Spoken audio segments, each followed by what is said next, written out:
Hi friends, నమస్తే. Welcome to honours kitchen. ఈ రోజు రెసిపీ దీపావళి స్పెషల్ గా నమ్కీన్ ఐటమ్ తయారు చేసే విధానం షేర్ చేయబోతున్నానండి. కార్న్ ఫ్లాక్స్ మిక్చర్ మనకి సైడ్ డిష్ గా కూడా తీసుకోవచ్చు. సాంబార్, రసం, పులుసులు పెట్టుకున్నప్పుడు కూడా మనం వడియాలు ఏమి వేయించుకోకుండా చక్కగా తీసుకొని తినవచ్చు, అంత టేస్ట్ గా ఉంటాయి. అలాగే టీ టైమ్ స్నాక్స్ గా కూడా తీసుకోవచ్చు, చాలా టేస్ట్ గా ఉండే నమ్కీన్ ఐటమ్ అండి. అండ్ ఇది ఎలా తయారు చేయాలో చూసేద్దాం. వీడియోలోకి వెళ్ళే ముందు ఇప్పటి వరకు కూడా నా ఛానల్ని సబ్స్క్రైబ్ చేయని వాళ్ళు ప్లీజ్ సబ్స్క్రైబ్ చేసుకోండి, లైక్ చేస్తూ ఉండండి, నలుగురికి వీడియోని షేర్ చేస్తూ ఉండండి. రండి ఇది ఎలా తయారు చేయాలో చూసేద్దాం.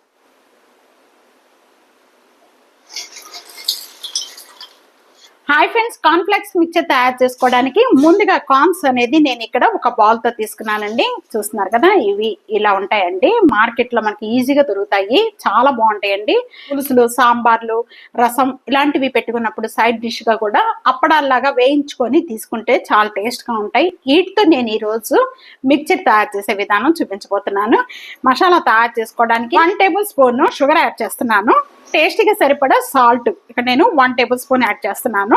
Amchur powder 1 table spoon, 1 table spoon Kashmir red chilli powder. మీరు ఈ కాశ్మీర్ రెడ్ చిల్లీ పౌడర్ లేకపోతే కనుక మనం నార్మల్ గా యూజ్ చేసుకుంటాం కదండి, అదైనా కూడా వేసుకోవచ్చు.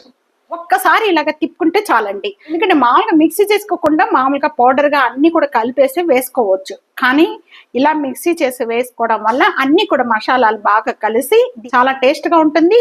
మిక్చర్ కూడా మసాలా అనేది చక్కగా పడుతుంది. ఈ మసాలా అంతా కూడా రెడీ అయిపోయింది. మిక్సీలోకి వేసుకోవడానికి మసాలా ఈ విధంగా మెత్తగా చేసుకోవాలండి. మనం ఈ కార్న్స్ ఫ్రై చేసుకునేటప్పుడు హై ఫ్లేమ్ లోనే పెట్టుకొని ఇవన్నీ కూడా వేయించుకోవాలండి. బాగా కాగిపోయిన వెంటనే కూడా మనం కార్న్స్ వేసుకొని వేయించుకోవాలి. ఆయిల్ కాగిందా లేదా అనేది ఒక్కటి వేసుకొని చూసుకుందాం. కార్న్ చూస్తున్నారు కదా, ఆయిల్ బాగా కాగిపోయిన వెంటనే కూడా అలా మనకి పైకి వచ్చేస్తుందండి. ఇప్పుడు మనం కొద్ది కొద్దిగా వేసుకుంటూ ఫ్రై చేసుకుందాం.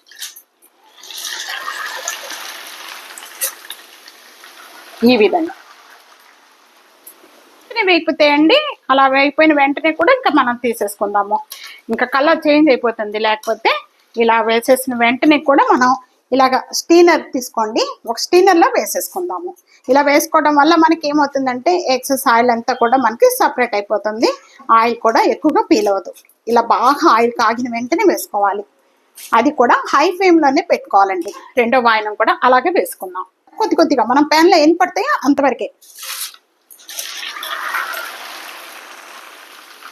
ఇలా వేయిపోయిన వెంటనే కూడా మనం ఇక్కడ స్టీనర్లో తీసేసుకుందాం.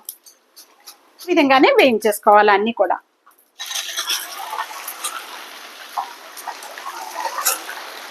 ఇలా వేసేసుకొని పల్లీలు కూడా వేయించేసుకుందాం. 1 కప్పు ఇప్పట్లాడుతూ మంచి సౌండ్ వస్తుంది అంతవరకు కూడా పప్పులు వేయించుకోవాలి.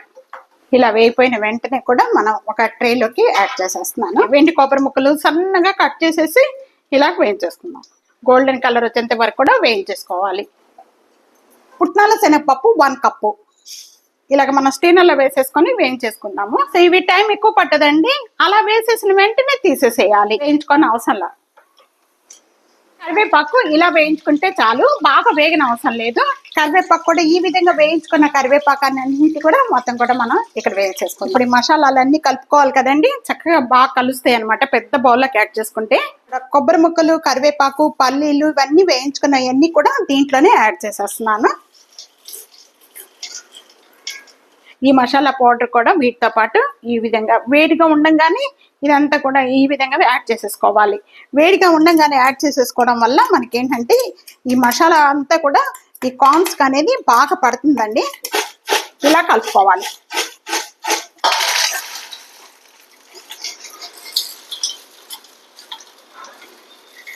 ఈ రెసిపీ ఇదే విధంగా ట్రై చేయండి దీపావళికి. ఇది ట్రై చేసి మీకు ఎలా ఉందనేది కామెంట్స్ లో తెలియచేయండి. వీడియో నచ్చితే కనుక ఫ్యామిలీకి, ఫ్రెండ్స్ కి video share and like, comment, subscribe చేసుకోవడం అస్సలు మర్చిపోవద్దు. Thank you for watching. Next వీడియోలో మళ్ళీ కలుద్దాం. అంతవరకు కూడా సెలవు. బాయ్.